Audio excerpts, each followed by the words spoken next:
Also ich glaube, prägend für meine Entwicklung war mein FSJ in Kambodscha, wo ich ein Jahr lang mit dem Deutschen Entwicklungsdienst eben bei einer kleinen englischen NGO gearbeitet habe, im Bereich Entwicklungszusammenarbeit, im Bereich internationale Beziehungen. Und das hat mir so einen Spaß gemacht, dass ich gesagt habe, okay, ich möchte eben in dem Bereich bleiben und habe mich dann aus Kambodscha selbst auf Studienplätze beworben und bin im Bachelor Europastudien an der Technischen Universität Chemnitz gelandet, habe hier ein paar schöne Jahre verbracht, wo ich unter anderem zum ersten Mal das NMUN-Projekt kennengelernt habe und bin dann aber anschließend für 2 Jahre zum Masterstudium nach Canterbury in England gekommen, habe dort den Master International Conflict Analysis studiert und sozusagen innerhalb diesem Bereich internationale Beziehungen, internationale Zusammenarbeit meinen Schwerpunkt auf die Friedens- und Konfliktforschung gelegt. Und weil das Studium bedauerlicherweise in England sehr, sehr teuer ist, habe ich danach dringend einen Job gesucht und hatte die Möglichkeit, hier in Chemnitz an der Professur Internationale Politik zunächst für 1 Jahr als Vertretung einzusteigen und arbeite jetzt seit 15 Monaten dort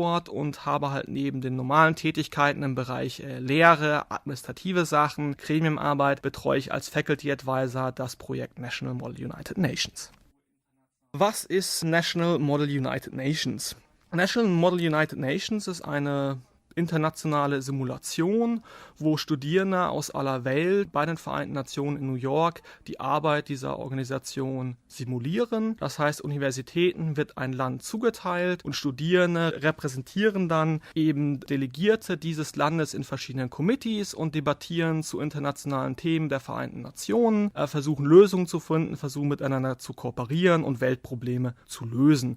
Das Besondere an der Simulation ist so ein bisschen, dass sie möglichst realitätsnah ist. Also man versucht hier tatsächlich die Perspektive des Landes einzunehmen und dadurch auch Positionen zu vertreten, mit denen man vielleicht selbst überhaupt nicht einverstanden ist, mit denen man selbst überhaupt nichts anfangen kann. Und das macht aber den Reiz aus, eben Sichtweisen zu verstehen und Sichtweisen zu vertreten lernen praktisch. Ja, ich begleite die Delegation jetzt zum 2. Mal nach New York. Im März soll es losgehen und meine Motivation ist im Grunde liegend, ich habe das Projekt selbst mal gemacht. Ich habe die Vorteile des Projektes kennengelernt. Ich halte es für eine fantastische Möglichkeit, hier an der TU Chemnitz oder generell für Studierende eben diese Erfahrung zu machen. Und ja, versuche mein Bestes, die dabei zu unterstützen, meine Erfahrungen weiterzugeben und sicherlich mit meinem großen Erfahrungsschatz entsprechende Impulse für die Delegation der TU Chemnitz zu setzen.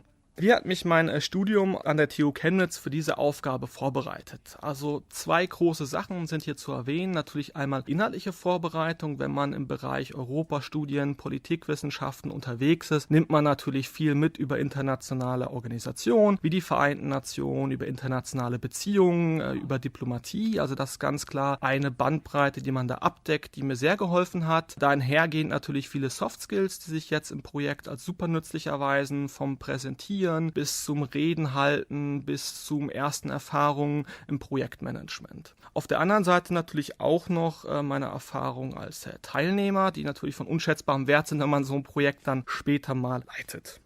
Für die TU Chemnitz betreue ich die Delegation als sogenannter Faculty Advisor. Da habe ich eine große Bandbreite an Aufgaben. Also das geht von wöchentlichen Sitzungen, die von den Delegierten, die ich leite, die ich betreue, Projektmanagement, das heißt die Akquise von Sponsoren, Sponsorenanträge, Abrechnung, Evaluation des Projektes, Organisation vor Ort. Also man muss dazu erzählen, dass vielleicht nicht nur die Simulation, die ja in New York stattfindet, von uns besucht wird, sondern die TU Chemnitz vorher auch immer für eine gute Woche nach Washington auf eine Exkursion fährt und dort halt Termine hat bei Botschaften der Weltbank, dem Internationalen Währungsfonds, Thinktanks und so weiter und so fort. Die Termine müssen geplant werden, die müssen organisiert werden, das mache ich auch federführend und es gibt nichts, was ich bei dem Projekt nicht mache. Man könnte vielleicht so ein bisschen sagen, der Faculty Advisor, ja, der ist ein Mädchen für alles.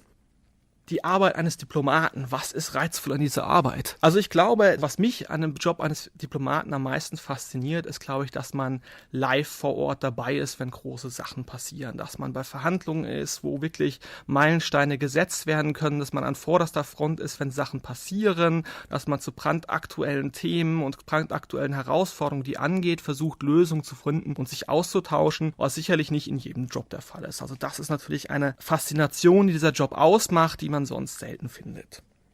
Ob ich selbst gerne Diplomat werden würde, das ist eine schwierige Frage. Also ich glaube, wenn man den Bereich klopft, in dem ich unterwegs bin, also ein bisschen internationale Beziehungen, dann vielleicht in die Konfliktforschung rein, Friedenskonfliktforschung, dann ist sicherlich der Diplomatenjob etwas, was fast jeder so vor Augen hat. Ja, also zumindest während des Studiums. Irgendwann merkt man dann so ein bisschen nach dem einen oder anderen Praktikum in der Richtung, okay, der Job ist sicherlich herausfordernd, also man muss viel unterwegs, das ist für vielleicht zukünftige Familienplanung schwierig, das ist ein Leben mit Zwischensprung Deutschland, verschiedene Stationen im Ausland, also das muss man sich bewusst machen. Ich glaube, ich würde die Frage ganz einfach beantworten. Momentan kann man es mir schwer vorstellen, aber man weiß ja nie, weil machen wollen würde, tue ich es schon.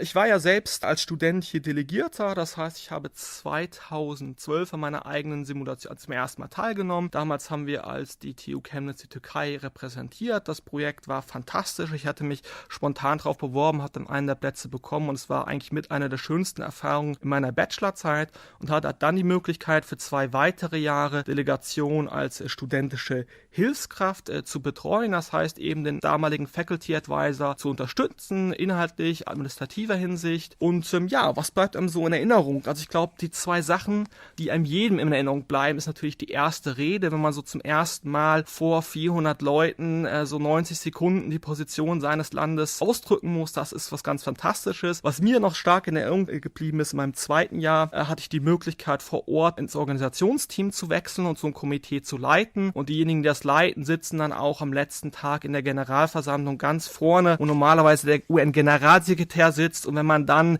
redet und spricht, dann wird die Kamera immer auf einen und alle sehen einen, wie das im Fernsehen ist. Und das ist natürlich eine Erfahrung, die super fantastisch ist. Also das bleibt mir bis heute stark in Erinnerung. Dieses Jahr sind wir die Demokratische Republik Kongo, die sicherlich einige Herausforderungen mit sich bringt.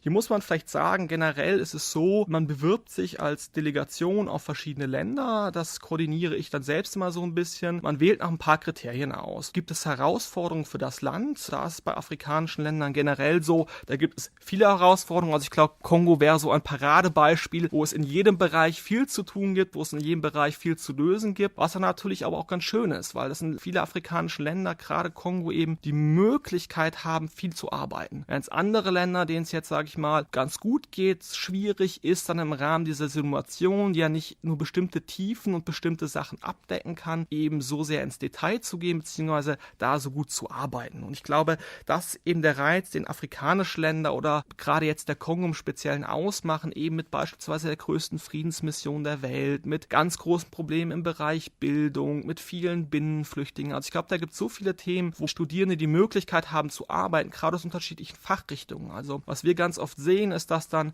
bestimmte Fachrichtungen zu kurz kommen, weil das Land eben in dieser Hinsicht relativ gut dasteht oder es wenig zu tun gibt. Und das eben bei afrikanischen Ländern wie gerade dem Kongo nahezu ausgeschlossen. Letztes Jahr, wer es mitbekommen hat, weiß vielleicht, dass die Delegation der Technischen Universität Chemnitz sehr erfolgreich war. Eigentlich die erfolgreichste Delegation bisher in den 15 Jahren. Dieses Jahr ist das 15. Jubiläumsjahr bisher war. Was trägt zu diesem Erfolg bei? Also ich glaube, ganz, ganz wichtig ist natürlich die Motivation der Studierenden. Bei allem, was ich sage, auch bei meiner Arbeit als Faculty Advisor, ich könnte das nicht machen, wenn ich nicht jedes Jahr so eine fantastische Delegation hinter mir hätte, die so gut mitziehen, die so eine hohe Motivation mitbringen, auch Ehrgeiz mitbringen, sich in Sachen hineinzuarbeiten, viel zu lesen, vorzubereiten. Also der Schlüssel zum Erfolg ist eine gute Vorbereitung. Ganz wichtig ist auch noch, darauf achten, immer sehr, sehr stark eine gute Teamchemie zu haben. Also der soziale Aspekt soll nicht zu kurz kommen. In der Vorbereitung machen wir eben auch ein bisschen was Socializing, eben, dass wir untereinander miteinander gut klarkommen, dass da eben der Spaßfaktor irgendwo vorhanden ist und letztlich natürlich auch bis zu einem gewissen Grad, ohne hier in zu viel Eigenlob zu fallen zu wollen, ist natürlich auch die Koordination und Vorbereitung eines Faculty Advisors, der so ein bisschen dazu beitragen kann, dass der ein oder andere Preis möglich wird. Was bringt das Projekt den Studierenden? Ich habe das Projekt selbst als Studierender gemacht. Ich habe es in vielen anderen Funktionen gemacht. Ich habe schon gesagt, es gibt nichts, was mehr Spaß macht, was fantastischer ist. Also diese Möglichkeit, sich selbst mal auszuprobieren an der TU Chemnitz oder generell an Universitäten, ist immer so ein bisschen dieses, wie kann ich meine Theorien der Praxis anwenden? Und NMUN ist einfach das Projekt, wo man wirklich halt mal das Gelernte zeigen kann und man gucken kann, die Theorie, die ich hier kenne, das, was ich mir an Wissen angeeignet habe, wie kann das einfach mal angewendet werden? Ich glaube, das ist was fantastisch ist. Man hat die Möglichkeit, hier super viele Soft Skills zu verbessern, also Rhetorik, eben mal wirklich vor Hunderten von Menschen eine Rede halten, auf Englisch, also sicherlich auch Englischfähigkeiten zu verbessern. Wir machen viel im Projektmanagement, eigene Erfahrungen sammeln, also ganz, ganz wichtig, wer sich hier engagiert, der nimmt viel mit in Planung, Durchführung. Bei mir ist es zwar immer so, dass ich zwar die Aufsicht noch über Aufgaben habe, aber wir ganz klar zum Ziel haben, den Delegierten viele Aufgaben selbst zu geben, viele Entscheidungen selbst zu überlassen. Also das ist ein Projekt, wo man sich auch sehr stark selbst entfalten kann, wo man sich sehr einbringen kann. Wir machen viel im Team, Gruppenarbeit. Also es gibt wenige Bereiche, die das Projekt nicht abdeckt, wo ich sagen würde, hier entsteht kein Mehrwert für Studierende, die Lust haben, sich eben hier zu engagieren und teilzunehmen.